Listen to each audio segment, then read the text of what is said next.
오늘 함께 나누고자 하는 내용의 제목은 목사도 평신도입니다. 이런 제목이 되겠습니다. 먼저 성경 베드로전서 2장 9절을 제가 한번 읽겠습니다. 너희는 택하신 족속이요 왕같은 제사장들이요 거룩한 나라요 그의 소유가 된 백성이니 이는 너희를 어두운 데서 불러내어 그의 기이한 빛에 들어가게 하신 이에 아름다운 덕을 선포하게 하려 하심이라. 베드로전서 2장 9절이었습니다. 이 부분에 특히 이제 백성이라는 말씀이 나오는데요.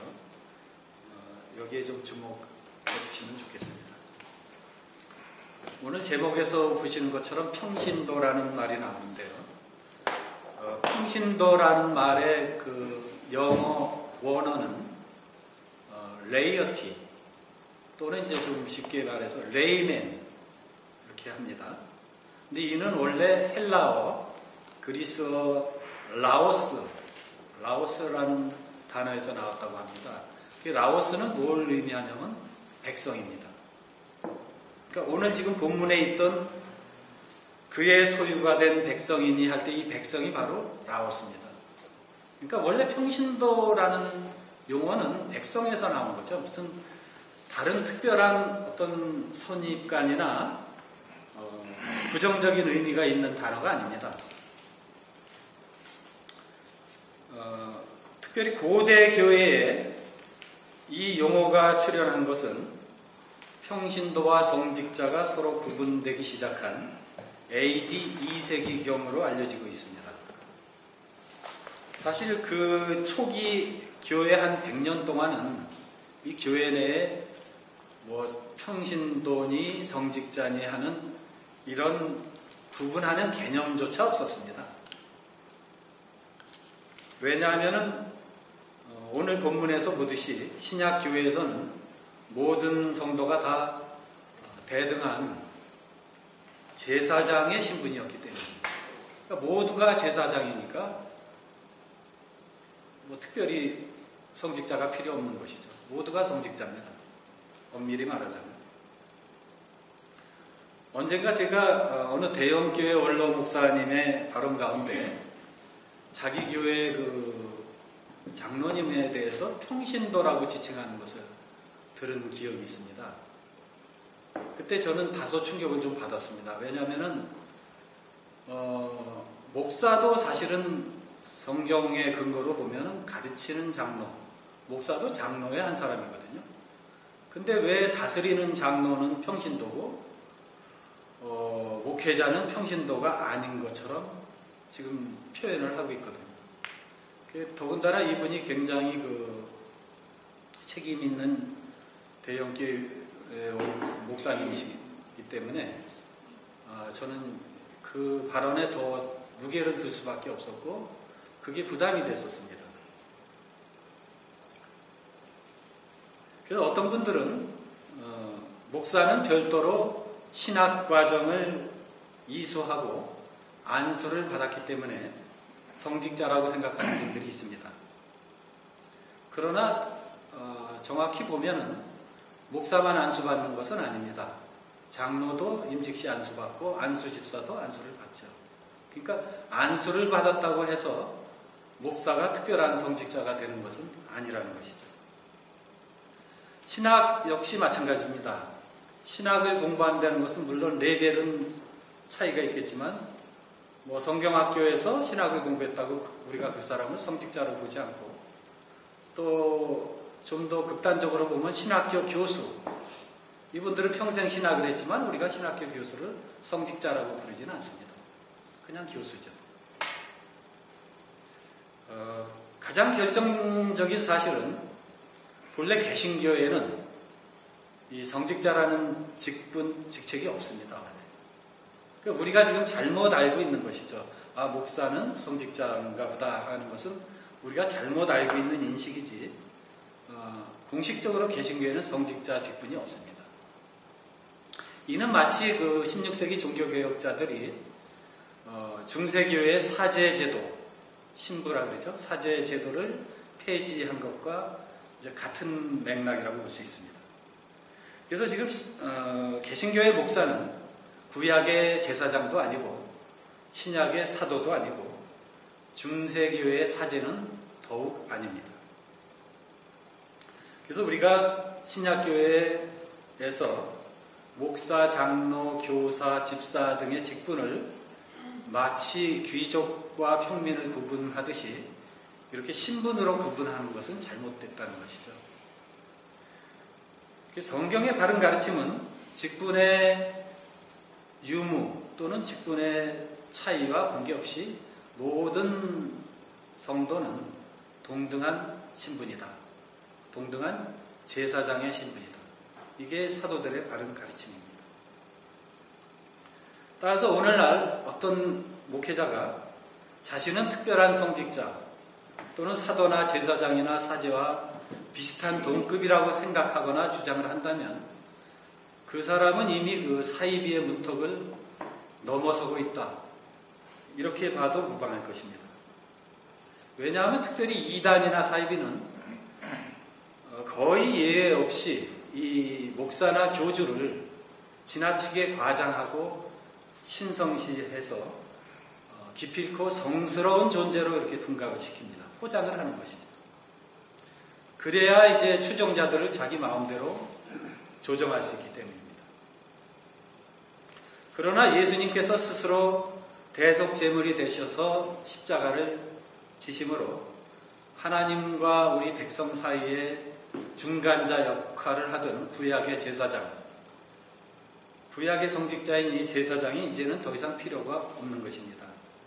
우리 모두 다 개인이 하나님 앞에 직접 나아갈 수 있는, 언제든지 직접 하나님께 나아가서 기도하고 대화할 수 있는 성직자가 된 것이죠. 과거 구약에서는 감히 지성소에 들어갔다가는 죽죠. 무섭죠. 아무나 하나님께 나아갈 수가 없었습니다. 대제사장, 제사장, 그것도 지성소 같은 경우는 1년에 정한 날 하루 들어가서 이렇게 할 수 있었죠. 함부로 들어갈 수가 없었습니다. 그러나 이제 예수 그리스도의 구속으로 말미암아 우리가 하나님께 직접 나아갈 수 있는 성직자가 된 것입니다. 이것은 정말 이렇게 간단히 표현하지만 놀라운 은혜죠. 하나님의 놀라운 은혜입니다. 아무튼 같은 이유로 이 신약교회에는 성직 또는 성스러운 일이라는 것이 따로 있는 것이 아닙니다. 그러니까 교회 내의 직분만이 성직이 아니고 교회 내에서 하는 일만이 거룩한 일이 아니고 우리 제사장 된 우리 신자들 개인이 하는 그 모든 일들이 하나님께 받은 거룩한 일입니다. 그래서 모든 직업이 다 거룩한 소명이고 성직입니다. 이 도덕적인 문제만 없다면 우리 신자에게는, 우리 성도에게는 천하거나 속된 직업이 없습니다. 모든 직업이 다 고상하고 소중하고 거룩합니다. 세탁업도 성직이고 국밥집도 성직이고 막노동도 성직입니다. 열심히 일해서 자기 가족을 돌보는 것도 성스러운 사역이고 남은 힘이 있어서 이웃과 사회를 돕는 것 또한 매우 성스러운 사역입니다. 그래서 우리 신약교회의 성도들에게는 더 이상 성과 속, 성스러운 것과 속된 것을 이렇게 구분하는 것은 별로 의미가 없습니다. 캐나다 리젠트 대학의 그 유명한 폴 스티븐슨 교수가 역시 이런 말을 하셨습니다. 성경에 기록된 헬라어 라오스라는 단어는 평신도나 성직자의 구분 없이 백성을 뜻한다. 여러분이 예수님의 제자라면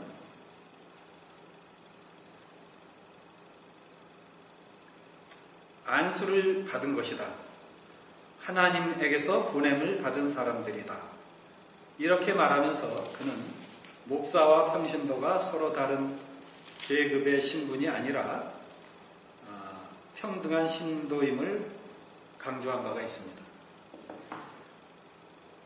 그런 면에서 요즘 일부에서 이 평신도라는 용어에 대해서 이렇게 부정적인 시각이 있는 것을 우리가 이해할 수 있습니다. 왜냐하면 중세교회는 평신도라 그래서 이걸 마치 성직자가 아닌 나머지 이 신도들에 대한 어떤 비하적인 그런 표현으로 이제 다분히 쓴 면이 있었거든요. 그건 사실입니다. 그래서 이런 표현은 가급적 쓰지 않으면 좋겠다 이런 의견이 있는 것을 알고 있습니다. 상당히 일리가 있고 옳지만은 근데 이게 이제 좀 현실적으로 문제가 있습니다. 우리 한글에서는 한국말에 현재 쓰고 있는 평신도를 대체할 만한 그런 좋은 용어가 없습니다. 성도라 그러면은 될 것 같지만은 우리가 평신도 교회 그러면 바로 그 우리 교회의 정체성을 이해할 수 있지만 성도 교회 그러면 뭐 지금 서울에도 성도 교회가 있죠. 어떤 그 특징을 알 수가 없어요. 뭐 모두가 다 성도니까 성도 교회 아닌 교회도 있습니까? 그래서 부득이하게 지금 이 언어라는 것은 사회적인 어떤 합의와 이 관습에 의해서 쓰이는 거기 때문에 저는 뭐 개인적으로 이 평신도라는 용어를 쓰는 것은 좀 앞으로 불가피하지 않을까. 이 성직자라는 용어가 없어진다면 모를까. 같이 없어지는 건 저는 찬성입니다. 그러나 성직자라는 용어를 쓰고 있는 한 이 평신도라는 용어도 그 상대적인 개념으로 불가피하게 써야 되지 않을까 그렇게 생각을 합니다. 아무튼 지금 작금 한국교회의 좀 문제점은 뭐냐면은 이 목사나 직분자를 특별한 성직자로 생각을 해서 다른 장로나 교사나 집사보다 조금 더 좀 성스러운 직분이 아닌가 이렇게 보는 관점이 있어요. 그게 좀 문제라는 겁니다.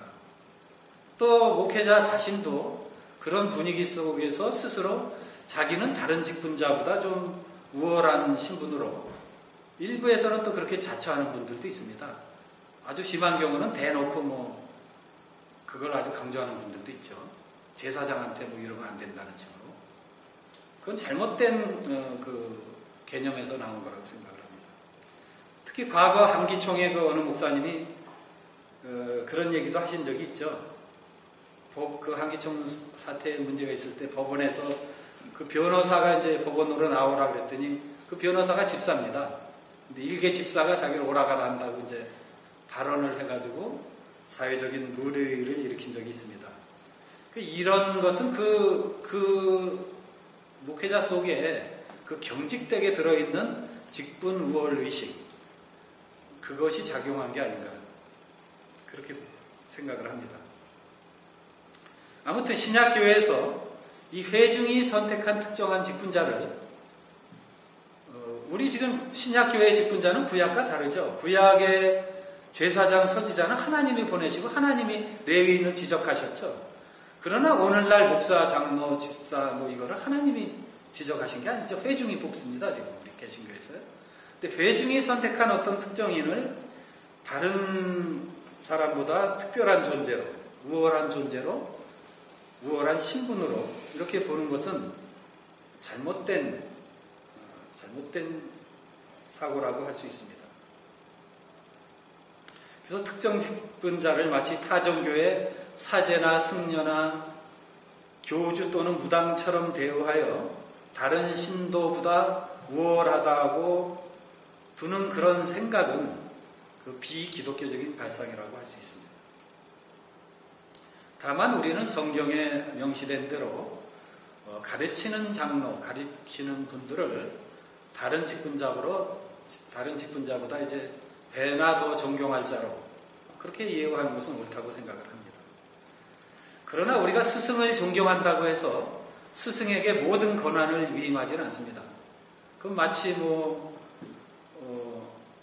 학교 교장에게 모든 행정을 위임하지 않죠. 다른 행정하는 분들이 있고 이사장이 또 있죠. 학교의 실질적인 관리를 하는.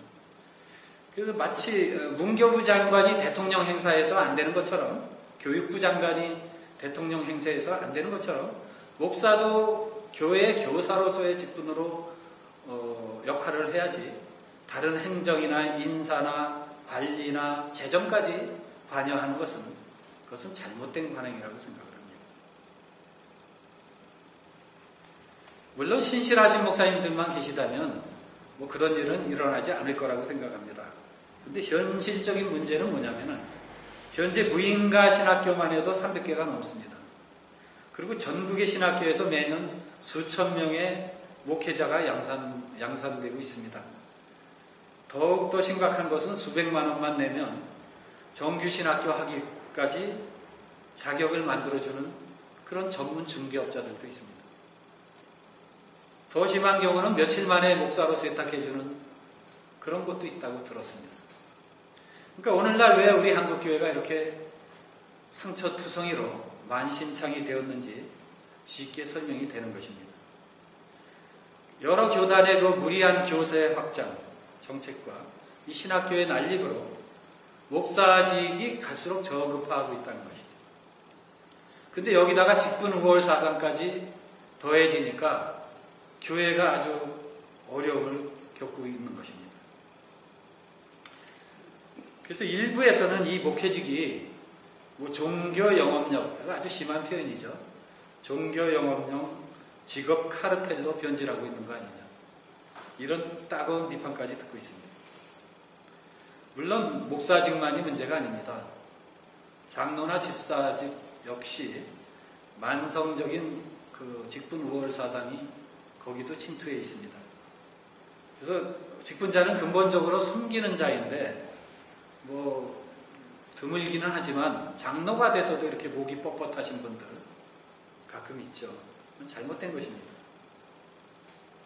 근본적으로 십자가의 도는 사랑이고 교회의 직분은 섬기는 자인데 이게 잘못돼가지고 교회 개척 초기에는 주인 밥상 아래 개처럼 낮아져서 하찮은 일도 마다 않고 열심히 하던 목회자들이 이제 조금 커서 중형교회쯤 되면은 정승처럼 행세하기도 하고 요게 조금 더 커서 대형교회가 되면 아예 이제 왕처럼 군림하는 이런 일도 우리가 주변에서 보고 있습니다. 그리고 목사 개인이 이 교회 전체 회의인 사실상 교회 최고 의결기관인 공동의회를 자신의 그 영향력을 행사해서 마치 그 동네 반상회만도 못한 그런 날치기회로 만드는 경우도 있습니다. 이게 지금 대형교회에서 우리가 간혹 보고 있습니다. 특히 교회 재정 결산 또는 건축 결정, 세습 결정 등 예민한 문제를 다룰 때 보면 이건 정말 가관이라고 할 수 있습니다. 그리고 이 목회자의 직분 우월 의식은 근자에 논란이 되고 있는 목회자 납세 문제와도 무관하지 않습니다. 전에 보면 한기총 대표회장이었던 분이 이런 말을 했어요. 원칙적으로 목회자 납세에 반대한다. 근데 그 이유가 뭐냐면 목회자는 근로자가 아니라 봉사하는 사람이므로 과세 대상이 아니다. 이렇게 말을 했어요. 이는 근본적으로 어떤 인식이 있는 거냐면 목사가 하는 일은 성스러운 일이고 교인들이 사회에서 하는 일은 세속적인 일이다. 이런 이원적 사고에서 하는 발언이라고 생각을 합니다. 그리고 사실 그 봉사라는 논리도 좀 이상하죠. 사실 봉사는 목회자만 하는 것이 아니죠. 장로나 집사는 오히려 무보수로 헌금과 세금을 바쳐가면서 교회 봉사를 합니다. 그래서 직업에 있어서 성속을 구분하는 것도 더 이상 우리 신약교회에서는 의미가 없고 그것은 중세적인 부습이라고 할 수가 있습니다. 그래서 목회자 납세 논란은 성직자라는 특권의식을 버리지 못했기 때문에 생기는 것이라고 생각하고 지금 특히 성공회나 실제 성직자 대접을 받고 있는 가톨릭 사제들은 세금을 내고 있거든요. 또 미국이나 기타 많은 외국교회 목회자들도 세금을 내고 있습니다. 개신교 목회자들도. 그래서 이 한국교회 개신교 목회자들의 그 납세 거부 그 주장은 설득력이 별로 없다고 생각합니다. 그래서 이제 우리 신자들에게는 더는 구분된 성스러운 땅, 우리 흔히 성지라고 그러죠. 우리에게 더 이상 성지는 없습니다. 성스러운 건물도 없습니다. 성스러운 강단, 강단은 그냥 책상 나무 조각일 뿐입니다. 그거 제단이 아닙니다. 성스러운 가운, 그것도 웃기는 옷입니다. 왜 그 가운을 입고 무슨 무당도 아니고 제사 드리는 제사장도 아니잖아요. 그래서 성스러운 가운도 없고 별개의 성직자라는 신분도 없습니다. 오직 있다면은 거룩한 소명을 향한 거룩한 사역이 있을 뿐입니다. 요즘 사실 그래서 이 직분우월 사상, 성직자를 중시하는 직분우월 사상은 이교 사상이라고 보면 됩니다. 모든 이교는 항상 성직자를 특별한 존재로 생각하고 성직자가 이끌고 있습니다. 그런데 그동안 교회가 이 직분 계급화, 직분 우월 사상을 그대로 방치했더니 이제는 직분이 우상화의 수준까지 이르렀습니다. 굳이 이단이 아니어도, 이단이나 사이비는 교주들이 완전히 우상화 수준에 돼 있죠. 근데 지금 일반 정통이라는 교회 일부에서도 이런 움직임 또는 이런 조짐이 있습니다. 그러나 이제 우리는 이것을 분명히 그렇게 되는 건 변질이다는 것을 알고 그런 생각을 버려야 될 것입니다. 특정 직분자가 성직자가 되고 나머지 신도들은 평신도가 된다. 이것은 이방 종교의 모습이죠. 이런 사상은 버려야 됩니다.